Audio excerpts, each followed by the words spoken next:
On the 30th of April, 1980, a 41-year-old police constable named Trevor Lock was drinking coffee inside the front door of the Iranian Embassy on Prince's Gate in London when 6 men walked in and changed his life.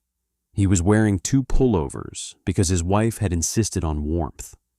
He had planned a dinner out that evening. It was her birthday. He was armed with a Smith & Wesson revolver he had received after 3 days of weapons training, and he was confident he would never have to fire it. For 6 days, he did not. He carried it concealed, unfired, through 6 days in which 26 people were held hostage in the building around him, and he drew it exactly once. At the moment, a Special Forces assault team was already inside, and the man he was holding at gunpoint was already dying. What actually happened inside that building, and in the garden behind it, and in the burning rooms above it, is not the story that became legend. What you are about to discover is the version the record contains. What do you think is Britain's most consequential counter-terrorism operation? Tell me in the comments. Stay with this, because what the cameras captured on the evening of the 5th of May, 1980, was real, and what they did not capture was more consequential still. The world that produced Operation Nimrod was assembled from a specific sequence of failures. The first and most instructive took place not in London, but in Munich, on the 5th of September, 1972, when 8 members of a Palestinian group called Black September entered the Olympic Village, killed 2 members of the Israeli athletic team, and took 9 others hostage. What followed was not a rescue. It was a disaster conducted in full public view, in which a West German police operation at Fürstenfeldbruck airfield ended with a firefight that killed all 9 remaining Israeli hostages, 5 of the 8 hostage takers, and 1 West German police officer. The images went around the world before the bodies had been counted. The lesson Western governments drew from Munich was institutional and precise. Security organizations discovered that the public tended to blame the government rather than the hostage takers when a crisis ended in violence through official incompetence. The response was to build units that could resolve crises without incompetence. West Germany created the Grenzschutzgruppe 9, widely regarded as the first modern dedicated counter-terrorism unit. France created the Groupe d'Intervention de la Gendarmerie Nationale. Britain, characteristically, already had something, a regiment that had been conducting covert special operations since the Second World War and whose domestic counter-terrorism capability had been quietly developed without any public announcement of its existence. The Special Air Service, the 22nd Regiment of the British Army, had been famous once. David Stirling had built it in the North African desert in 1941, and by the war's end, its reputation for destroying enemy aircraft on the ground, deep behind German lines, was firmly established. What happened afterward was deliberate invisibility. Operations in Malaya during the emergency of the 1950s, in Borneo during the confrontation with Indonesia in the 1960s, in Oman during the 1970s, and in Northern Ireland throughout the decade before the London siege were conducted entirely without public acknowledgement. The regiment existed. Most of Britain did not know it existed. That was the institutional preference. By April 1980, that preference was under pressure from a different direction. The regiment had been operating its counter-revolutionary warfare wing, the unit built for hostage rescue and counter-terrorism, since the middle of the 1970s. But the expense of maintaining trained teams on permanent domestic standby was generating questions in Whitehall about value for money. The man who understood better than anyone what those questions might ultimately produce was Brigadier Peter de la Billière, born in Plymouth in 1934, educated at Harrow, commissioned from the ranks, and by 1979, the Director of Special Forces. De la Billière had passed SAS selection in 1956, earned the Military Cross leading an assault on Jebel Akhdar in Oman in 1959, and spent the following 2 decades accumulating the kind of operational and institutional experience that made him the regiment's most effective political defender. He understood that the regiment needed to prove its worth to people who had never seen it work. The building at 16 Prince's Gate did not look like a place where that proof would be provided. The Iranian Embassy occupied a Victorian townhouse built in 1849 in an Italianate terrace overlooking Hyde Park. 56 rooms across 5 floors and a basement with Persian carpets, marble flooring, molded ceilings, and the particular grandeur of a building that had been a statement about money and power for over a century. Former residents of Prince's Gate had included Joseph Chamberlain and Field Marshal Douglas Haig. John F. Kennedy's father had lived next door when he served as United States Ambassador. The Ethiopian Embassy occupied number 17, immediately adjacent. The building was, by any measure, the wrong place for a crisis that would test everything the British state had been quietly building since Munich. The revolution that changed the building's character arrived in 1979. The Shah of Iran, Mohammad Reza Pahlavi, whose government had maintained the embassy as a monument to peacock throne wealth, was toppled by the Islamic Revolution under Ayatollah Ruhollah Khomeini and driven into exile. The new revolutionary diplomats who inherited 16 Prince's Gate responded to their surroundings with visible distaste. The Rolls-Royce that the embassy had maintained as a symbol of imperial prestige was sold. The wine cellar, every bottle, went down the drain. The man placed in charge as chargé d'affaires, Gholam Ali Afrouz, who had studied at Michigan State University and had himself been imprisoned by the Shah's secret police Savak, arrived at a building that embodied everything his revolution opposed and began dismantling the evidence. The province of Khuzestan sits in the southwest of Iran, sharing a border with Iraq and containing most of Iran's oil reserves. Its population is predominantly Arab in an otherwise Persian-dominated country, and it had governed itself with a degree of autonomy until 1925, when Reza Shah, the current Shah's father, formally incorporated it into the Iranian state and suppressed its political institutions. The Arabs of Khuzestan had a genuine grievance. Savak had imprisoned, tortured, and executed their political activists for decades.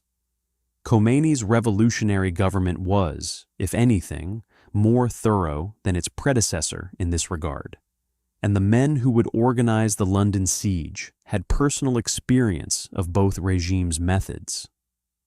What they had not understood, or had chosen not to examine too closely, was whose interests they were actually serving.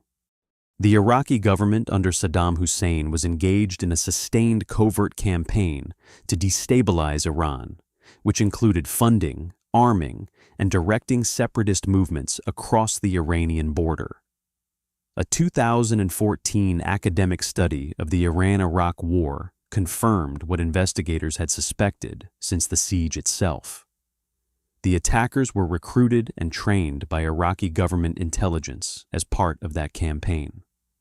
The intellectual and operational architect of the London operation, an intelligence officer who went by the name Sami Muhammad Ali, was in Baghdad before the embassy doors opened on the morning of the 30th of April.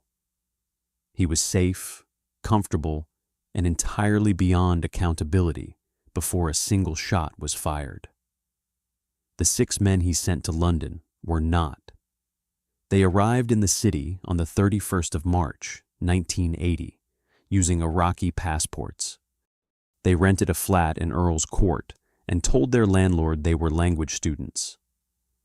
Within days, the flat had seen up to a dozen occupants passing through, and the housekeeper requested them to leave after noting their habit of returning drunk and sometimes accompanied by prostitutes. They found larger accommodation and continued their preparations in an atmosphere that bore very little resemblance to any political movement's operational security discipline.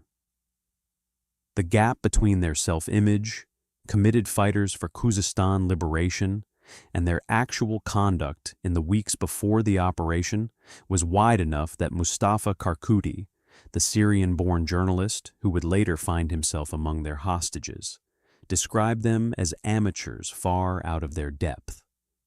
He was not wrong. He was also not entirely right. Owan Ali Mohammed, who would lead the operation, was 27 years old and from Khuzestan. He had studied at the University of Tehran, where he became politically active, and had been imprisoned by Savak, whose interrogators had left marks on his body that were visible 6 days later to the hostages who spent time near him. His conviction that Khuzestan Arabs deserved autonomy was entirely genuine. What he appears not to have grasped or to have suppressed was that the state funding and equipping his operation had its own reasons for wanting the Iranian government destabilized and had no intention of coming to his assistance when things went wrong. Fauzi Badavi Nejad was 22 years old. His father had died when he was young. He had served 2 years of national service in the Iranian army before working as a dock laborer in the port city of Khorramshahr.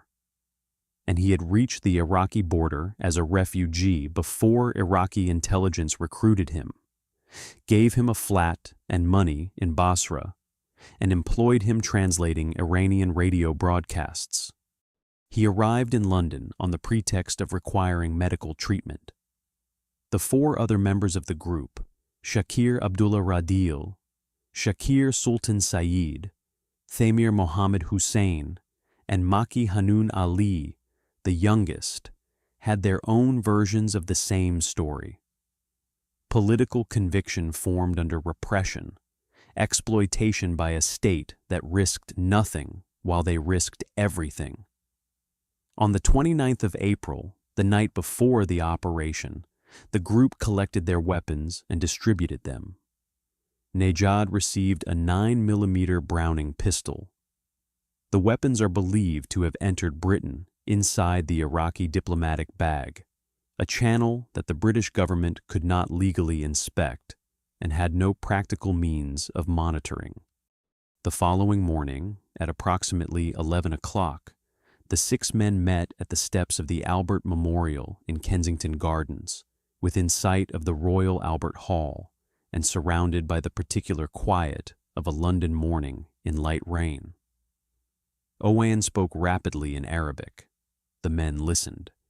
They adjusted their keffiyehs and picked up their backpacks and walked toward Prince's Gate.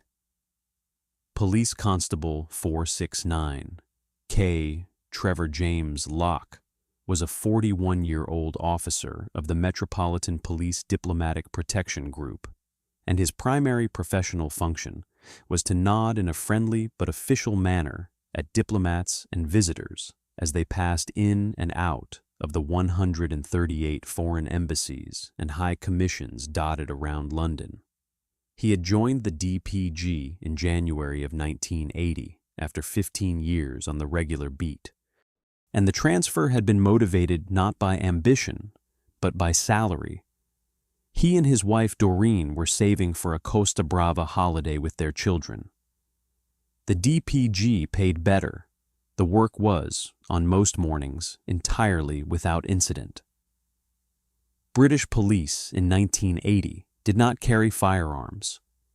The Diplomatic Protection Group was an exception. After 3 days of weapons training, Locke had been issued his Smith & Wesson .38 in a leather holster on his belt. He was confident he would never fire it. It was not that he lacked the capacity for decision under pressure. It was that the job, as he understood it, and as it had been presented to him, did not require it. Police and guns, he said, do not go together. He left his home in Dagenham that Wednesday morning, wearing 2 pullovers because Doreen had insisted on warmth. It was chilly and drizzling, and he arrived at Prince's Gate shortly before his shift began. And he was drinking coffee with the concierge inside the front door when the 6 men came through it at 23 minutes past 11. One of them discharged a burst of fire into the ceiling. The sound was immediate, and the effect was exactly what it was intended to be. Lock managed to transmit a covert distress signal on his concealed radio before he was overpowered. The concierge was subdued. The group worked upward through the building floor by floor, firing to command compliance until all floors were secured. 3 embassy staff members escaped during the first minutes by climbing across an external parapet to the Ethiopian Embassy at number 17. 26 people remained inside.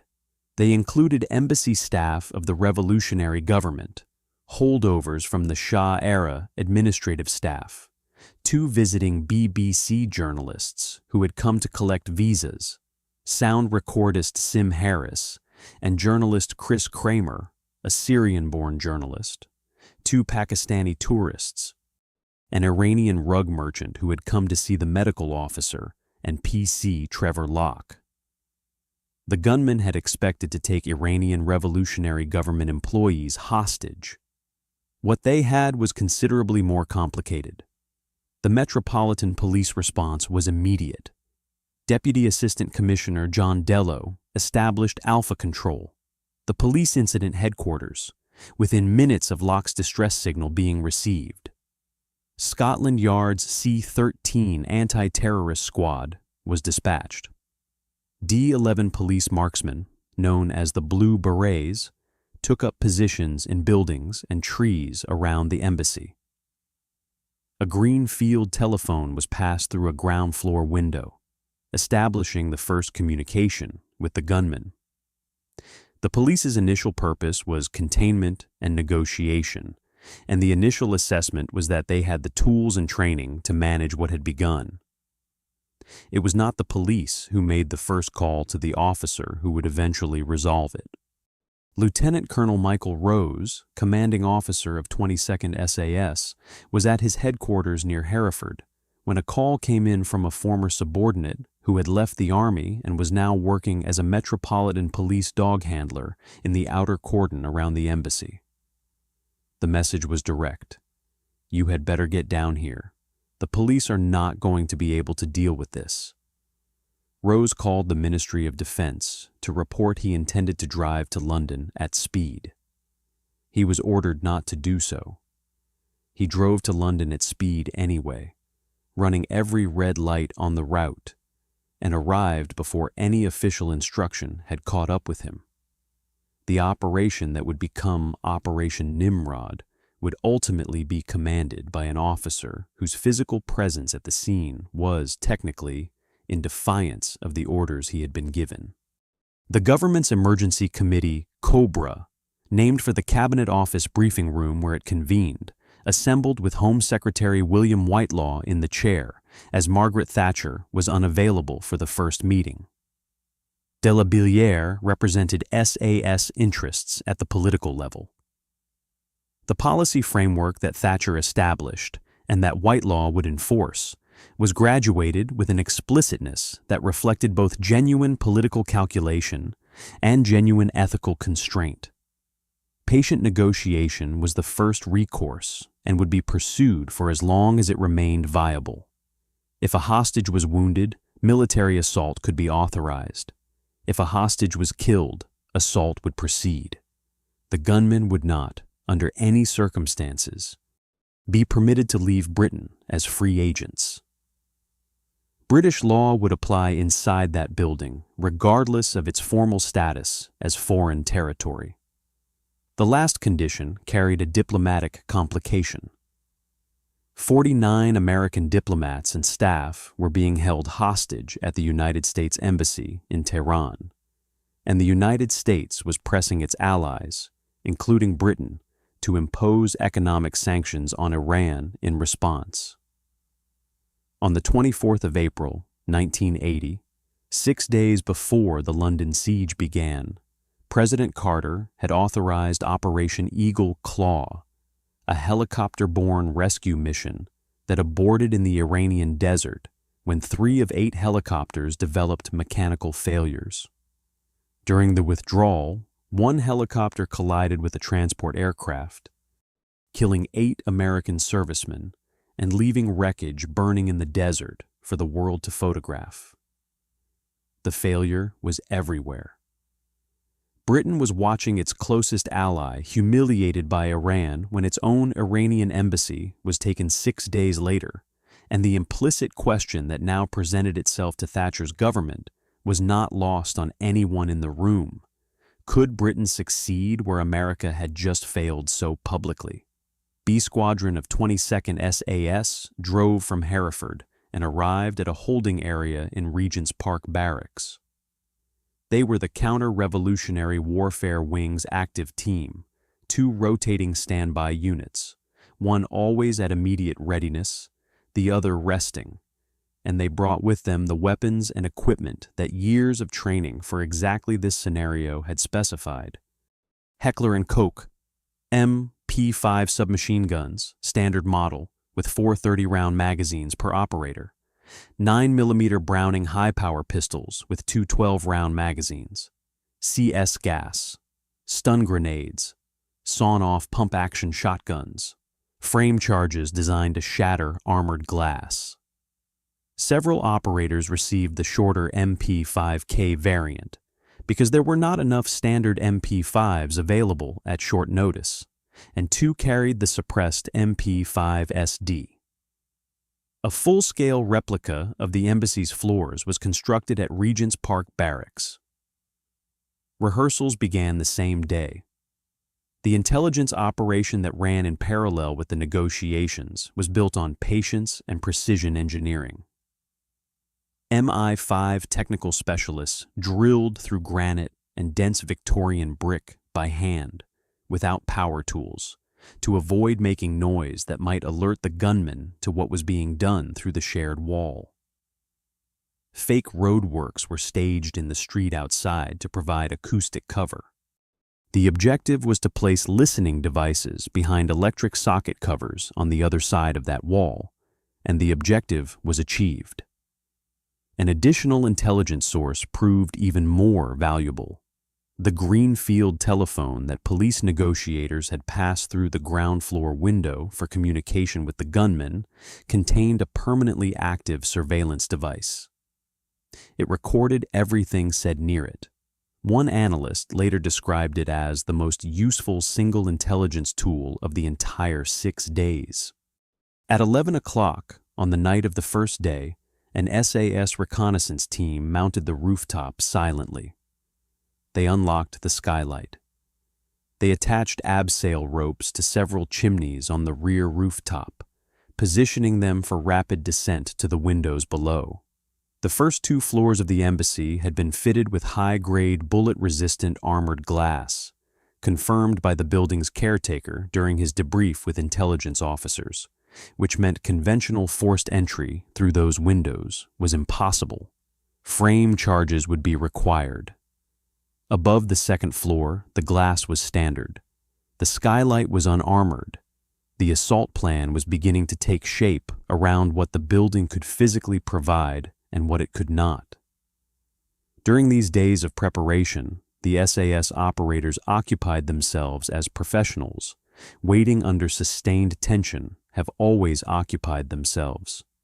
The 1980 World Snooker Championship final was being contested between Cliff Thorburn and Alex Higgins in Sheffield, and the men in the holding area at number 14 watched it from their standby positions. The rehearsals continued. The plans were refined. The waiting had a technical purpose. Every hour of negotiation was an hour in which more intelligence was gathered, and more details of the hostage locations and gunmen positions were clarified. But it was still waiting. In a building 12 meters from the building, it was waiting about. and the condition it produced in the men inside was the one that professionals under that kind of pressure typically produce. Not visible agitation, but a quality of focused calm that Whitelaw, who visited them during the siege, later described as resembling men for whom what was coming was almost an everyday event. 5 hostages were released over the first 4 days. 3 were freed on grounds of genuine or apparent illness. The hostages deceived Owan into believing one was pregnant by exaggerating her condition, and she was released when it deteriorated. 2 were released in exchange for the BBC broadcasting the gunman's statement on air, a concession the police agreed to with the purpose of buying time and releasing pressure without conceding anything substantive. Chris Kramer, the BBC journalist, was released as a sick hostage and was immediately taken to a debriefing that gave the SAS their first detailed picture of which rooms the gunmen were using and where the hostages were being held. On the morning of day 2, Iran's government publicly announced that it would release none of the 91 Khuzestan prisoners the gunmen had demanded. This was not a surprise to the British negotiators. It was, however, a declaration that reduced the gunmen's situation to a mathematical certainty. Their primary demand was impossible. Their secondary demand, safe passage out of Britain for themselves and their hostages, had been refused from the first hours. They were in a Victorian townhouse in South Kensington with armed police around them, and an SAS assault force next door, and no path to anything that could be described as success. The BBC's managing editor, Tony Crabb, had been requested by the gunmen on the 5th day to come to the embassy. He did not arrive until 3:30 in the afternoon, nearly 10 hours after Owan had demanded his presence, the delay a product of police negotiating choices and logistical complications that Owan received as a further sign that his communications with the outside world were being systematically obstructed. Owan used the field telephone to relay his demands through Kramer's colleague Sim Harris, who shouted them from the first-floor window. A statement was broadcast on the BBC that evening. 2 hostages were released. Owan's core demands remained completely unaddressed. Mustafa Karkuti, the Syrian journalist, who was the one person among the hostages able to speak Arabic and English, and some Farsi, had spent 5 days as an informal bridge between the gunmen and the other hostages. He had watched the group's confidence erode from the assurance of the first day towards something he later described as the desperate rigidity of men who had begun to understand that the mission they had been sent on was one that nobody intended them to come back from. He did not share this observation with his captors. The morning of day 6, the 5th of May, was a Monday and a bank holiday. At 11 o'clock in the morning, Owan discovered a suspicious bulge in the first-floor landing wall separating the Iranian Embassy from the Ethiopian Embassy. The weakened plaster concealed the point where the listening devices had been installed, the entry point that MY5 had drilled from the other side during the first nights of the siege. Owan understood immediately what it suggested. The police were either already inside the walls or preparing to come through them. Trevor Lock was in the room. Owan called him over. Lock examined the wall. He told Owan that he was certain the police were not about to assault the building. He was lying. He knew he was lying. Owan, who had been imprisoned and interrogated by experts and who recognized the quality of a man telling him what he wanted to hear, made a partial calculation and accepted the assurance. What he did with the doubt he could not entirely suppress was to move the male hostages out of the room they had occupied for 4 days into a different room further along the corridor, the telex room. That decision would determine where most of the violence occurred 14 hours later. At 1 o'clock in the afternoon, Owan announced to the police negotiators that he would kill a hostage within 45 minutes unless an Arab ambassador was brought to conduct negotiations. The Foreign Office had already rejected the involvement of foreign intermediaries on the grounds that any such involvement would risk conflating the London crisis with the Tehran situation and undermining British sovereignty over what happened in its own capital. No ambassador was coming. Abbas Lavasani had been the embassy's chief press officer and deputy press attaché. He had arrived at Prince's Gate as a devoted supporter of the Islamic Revolution, had sold the Rolls-Royce and emptied the wine cellar, and had spent the 6 days of the siege arguing with his captors. The gunmen had written anti-Khomeini graffiti on the embassy walls. Lavasani had objected. The confrontations had elevated him in the gunmen's attention in a way that made him the obvious candidate for what Owan now intended. At 1:40 in the afternoon, Lock relayed a message on the field telephone to the police negotiators. The gunmen had taken Lavasani downstairs and were preparing to execute him. Lock also reported what Lavasani had said to the other hostages before he was separated from them. If they were going to kill a hostage, he had told them, he wanted it to be him. At exactly 13:45, 3 shots were heard from inside the building. William Whitelaw was in Slough, roughly 20 miles from Whitehall. Attending a function he had briefly left the Cobra proceedings to honor. He was in a car heading back to London 19 minutes after the shots were reported. De la Billière was waiting for him. He told the Home Secretary to expect that up to 40% of the hostages would be killed in a military assault. This was not pessimism.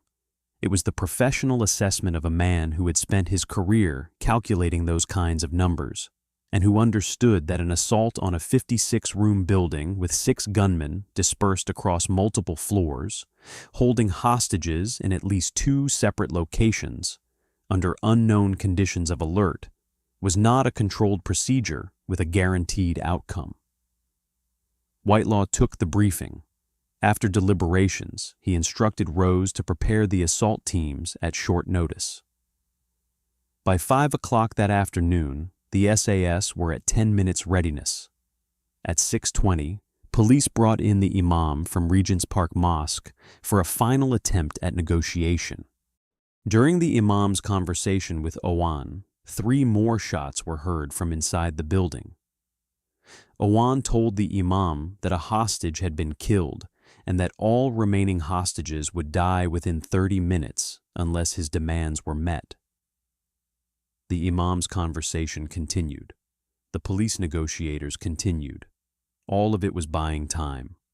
The field telephone that had been recording everything near it throughout the afternoon produced, on this final day, 3 separate snippets of Arabic conversation that analysts translated in real time and passed up the command chain. We do something before sunset.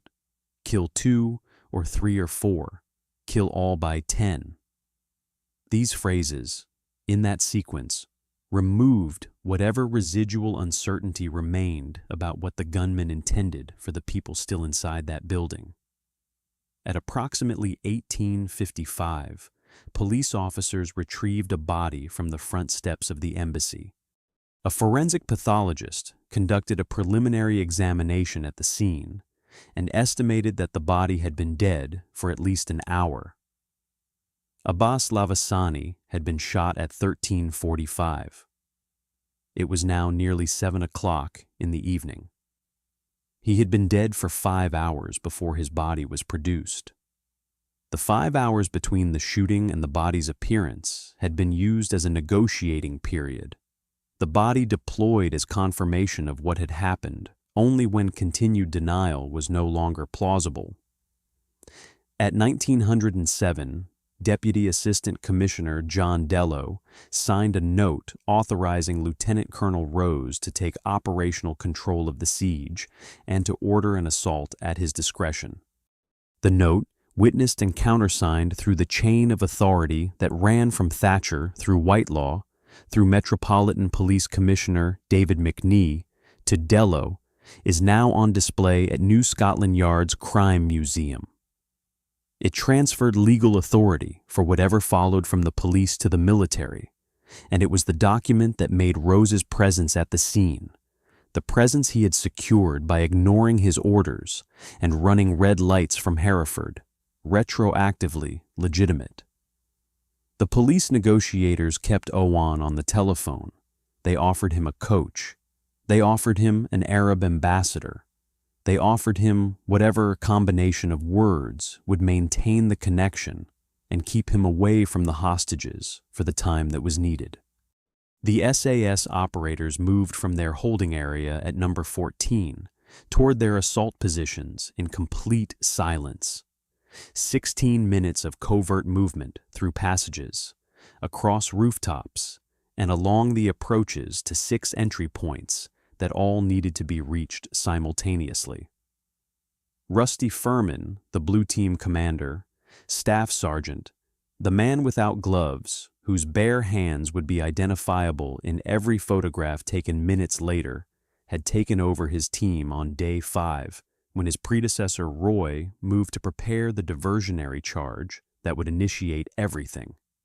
Furman would lead his 6-man team through the ground floor and first floor.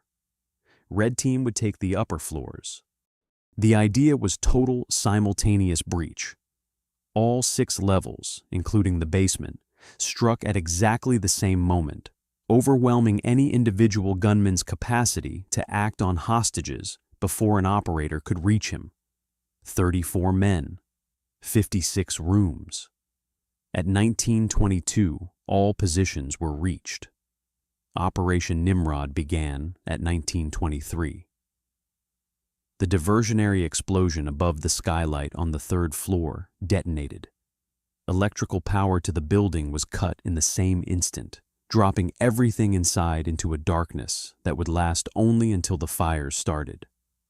Red Team began their abseil from the rear rooftop toward the 2nd floor balcony. The rope entanglement happened in the first seconds.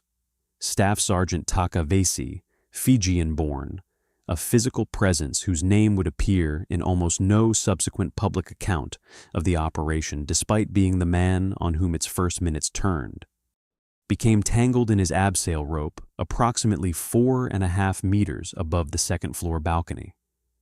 His colleagues tried to assist him. In the process, one of them accidentally struck a window with his foot. The glass broke. Owan was on the 1st floor, on the telephone with the police negotiators.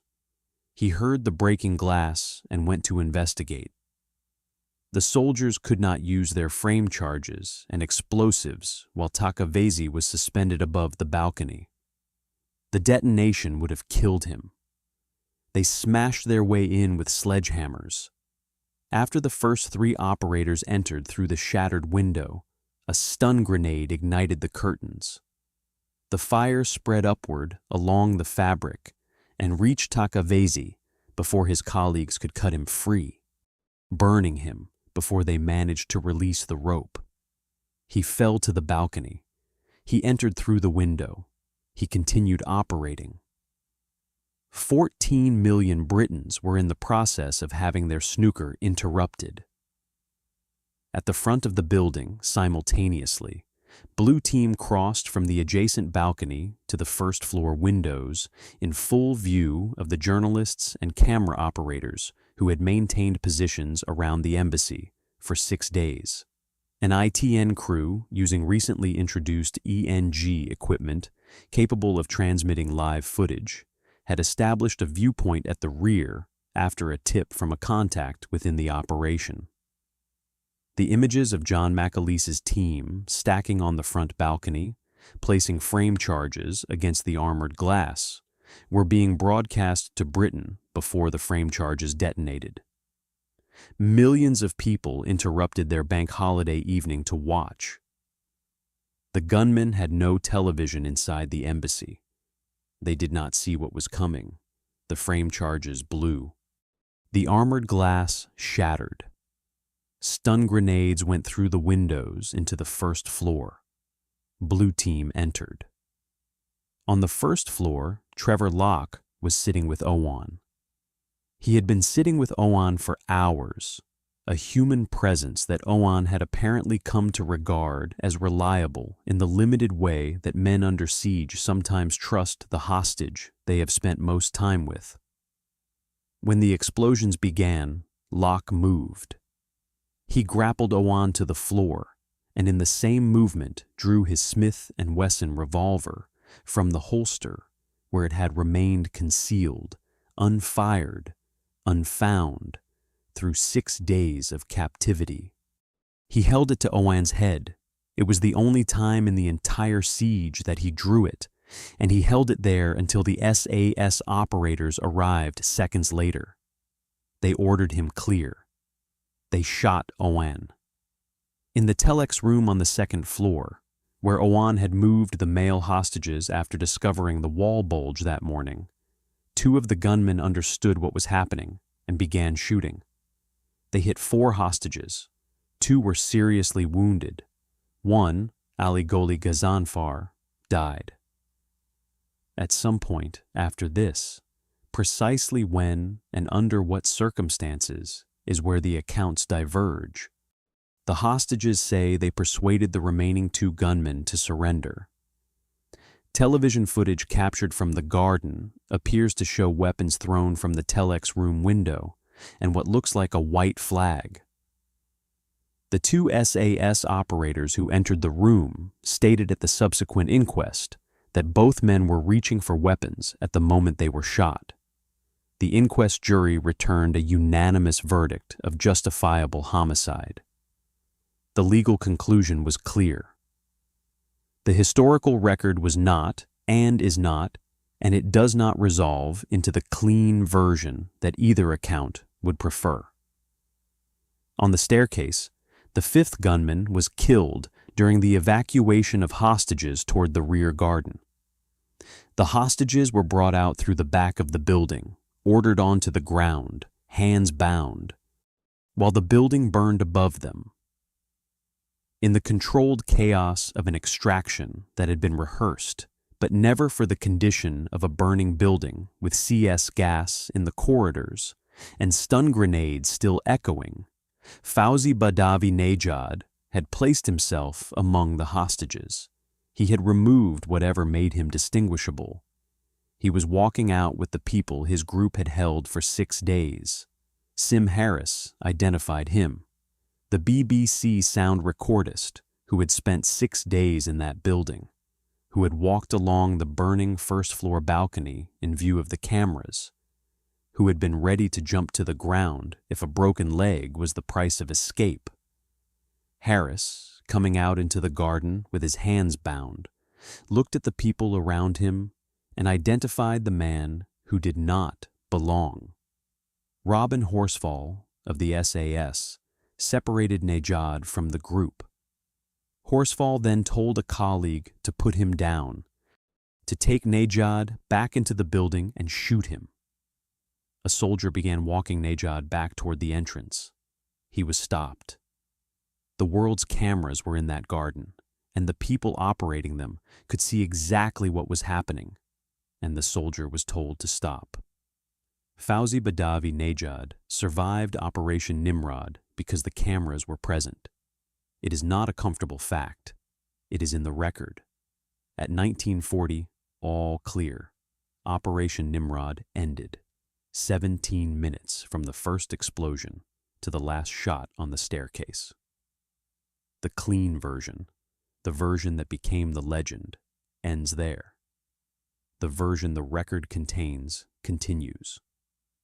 The SAS soldiers' weapons were collected for ballistic examination that same evening. The following day, every operator who had been inside that building was interviewed at length by Metropolitan Police detectives at the regiment's base near Hereford. Their actions examined for lawfulness before any conclusion had been reached. This procedure, treating soldiers who had just conducted a successful counter-terrorism operation as potential subjects of criminal inquiry, was without precedent in British military history, and the regiment, whose institutional culture was built on the assumption that its operations would never be publicly examined, had no established framework for responding to it. Thatcher visited the SAS at Regent's Park Barracks that evening. Her remarks were brief and measured. She commended their professionalism with the restraint of someone who understood that excessive praise from a politician was not what the men in that room valued or needed. Her approval rating in the weeks that followed reached approximately 70% in Maury polling. Less than a year into a premiership defined so far by economic policy that a significant portion of the country considered destructive, she had just demonstrated, in 17 televised minutes, that the characterization of her as a leader who would not flinch from necessary decisions was not rhetoric. The telex room controversy moved to the formal legal record in January of 1981. The inquest into the deaths of the 5 gunmen convened at Westminster Coroner's Court. Hostages testified that they had persuaded both men in the telex room to surrender and that weapons had been thrown from the window. The 2 SAS soldiers who had killed them testified that they believed the men were reaching for weapons when fired upon. The jury returned its verdict on the 4th of February, 1981, justifiable homicide on all 5 deaths. The hostage accounts and the television footage were not explained by that verdict. They were acknowledged as evidence that the jury weighed and found outweighed by the soldiers' testimony. The 2 accounts remain in the record in their incompatibility. Fauzi Badavi Nejad appeared at the Old Bailey on the 14th of January, 1981. He pleaded not guilty to murder, but admitted the remaining charges.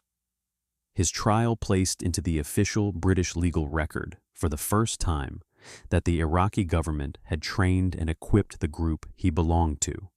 Under questioning, Nejad confirmed that the plan had been developed under Iraqi intelligence guidance, and that the group had been recruited, funded, and armed by Saddam Hussein's apparatus. The Iran-Iraq War had begun 5 months after the siege ended.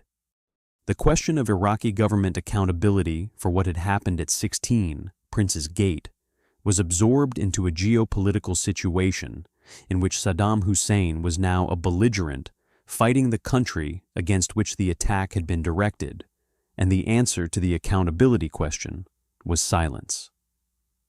The man who had organized the operation was in Baghdad and remained there, unnamed in any official proceeding, uncharged, never extradited. The 6 people he had sent were dead or in prison. The state that sent them acknowledged nothing. Nejad received a life sentence with a recommendation that he serve at least 30 years. He was released from prison in October 2008, after 27 years, and permitted to remain in the United Kingdom under a false identity, because Iran wanted to try him separately for the deaths of the 2 hostages, could not offer acceptable assurances that it would not execute or torture him upon repatriation, and no third country was willing to accept him. The 5 dead gunmen were buried in a single unmarked grave at Wood Grange Park Cemetery in East London.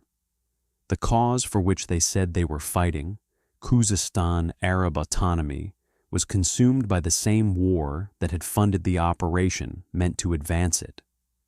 The Iranian Embassy building at 16, Prince's Gate, stood dark and fire-damaged until 1993. What Operation Nimrod did to the 22nd SAS was, in the judgment of the men who commanded it, almost entirely negative, and it is worth dwelling on that judgment because it contradicts the version that the operation itself produced. De la Billière watched hundreds of young men arrive at Army recruitment centers in the weeks after the 5th of May, apparently convinced, in his own words, that a balaclava helmet and a Heckler & Koch submachine gun would be handed to them over the counter so they could go off and conduct embassy-style sieges of their own. The regiment that had valued invisibility above everything had become, in 17 minutes of live television, a brand. Before the 5th of May 1980, the regiment had been at genuine risk of disbandment. The counter-revolutionary warfare wing was expensive to maintain, and the arguments in Whitehall about whether an elite unit on domestic counter-terrorism standby represented value for money had not been resolved in the regiment's favor. The operation resolved them permanently. Funding was secured. The CRW wing was made a permanent institution.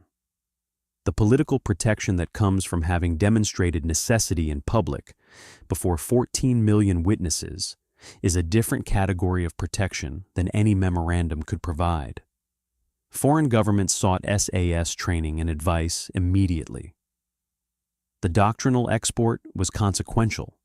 Simultaneous multi-point entry, stun grenade deployment to disorient rather than destroy, CS gas for suppression. The principle that speed and surprise across multiple entry points prevents any single gunman from acting on hostages before an operator reaches him. The United States Army's Delta Force studied Operation Nimrod's methodology in detail.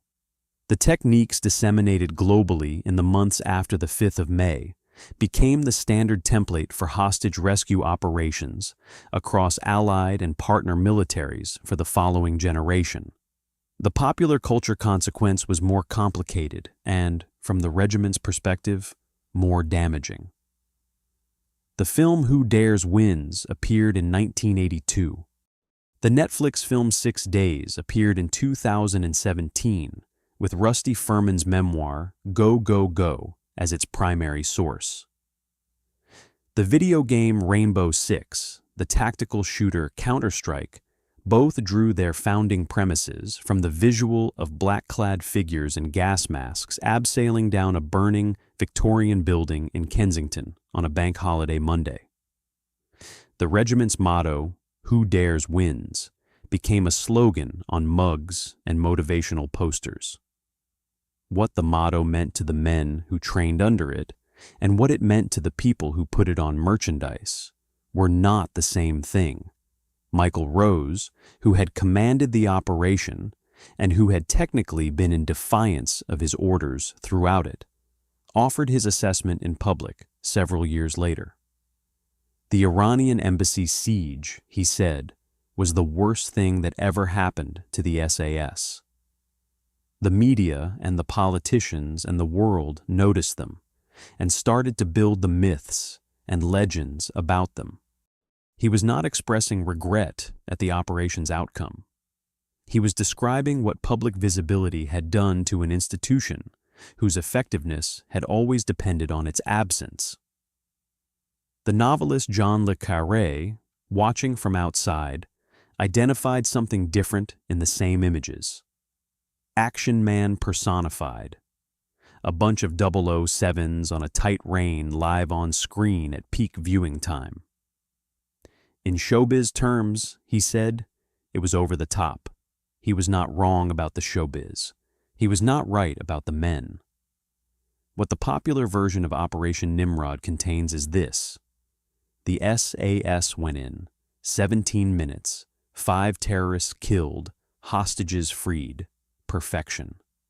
What that version does not contain is the rope entanglement in the first seconds, the broken window that alerted the leader of the attack before the assault had properly begun, the fire that burned a soldier hanging above a balcony, the 2 gunmen whose deaths remain historically contested, the captured terrorist who survived because cameras were present when someone started walking him back toward a burning building.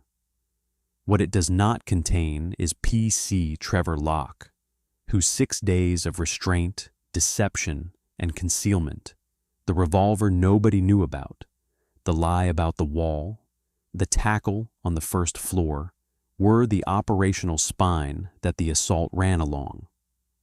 He received the George Medal, Britain's second highest civil honor, and the freedom of the City of London. He was not, in most accounts of the operation, the story. Abbas Lavasani is not in most accounts either, except as the precipitating event, the hostage whose death authorized the assault. He was a man with genuine convictions who made a genuine choice. He told his fellow hostages that if someone had to die, he wanted it to be him. Whether that makes him a martyr in the sense he understood the term, or a man whose own provocations made him a target, or simply someone who decided with full knowledge of the consequences what he was willing to give, those questions belong to him, and they do not resolve into a tidy answer. The Iraqi intelligence officer who organized the operation was in Baghdad before it began, and never faced a court, a hearing, or a public naming in any official forum. The 6 men he sent to London were on a mission they could not succeed at, and were not expected to survive, in the service of a government that had no intention of acknowledging them if they failed. They failed. They are in an unmarked grave in East London, and their cause is gone, and the country that sent them went to war with Iran 5 months later and fought it for 8 years. What happened at 16 Prince's Gate, South Kensington, London, on the 5th of May, 1980, from 1923 to 1940, was this. 34 professionals, in a building they had rehearsed in replica every day for nearly a week, managed a sequence of complications that included a burning colleague on a rope, an alerted gunman, armored glass, a contested room, and a surviving terrorist who nearly died in the garden, and produced an outcome that met every standard the mission had established. 5 of 6 gunmen were killed. 19 hostages were freed. 2 hostages were killed, both by the gunmen, not by the assault. 1 SAS operator sustained injuries and continued. The assault force sustained no fatal casualties. The 40% casualty projection that de la Billière gave Whitelaw before he authorized the assault was not wrong. It was the honest professional estimate. The outcome was better. It was not inevitable. The operation is remembered as the moment the SAS became famous. That is accurate. What is incomplete in that memory is the week before the 17 minutes. The men watching snooker and waiting. The constable drinking coffee in 2 pullovers who hid a revolver for 6 days. The press officer who chose his end. The 6 young men who walked from the Albert Memorial to Prince's Gate on a drizzly Wednesday morning for a government that was already home safe. And the rope that tangled in the first seconds of the operation and nearly ended it before it had begun. The legend was made in 17 minutes. The reality took 6 days to become what it was, and longer than that to understand. What aspect of Britain's counter-terrorism history do you think has never received the attention it deserves? Let me know in the comments below.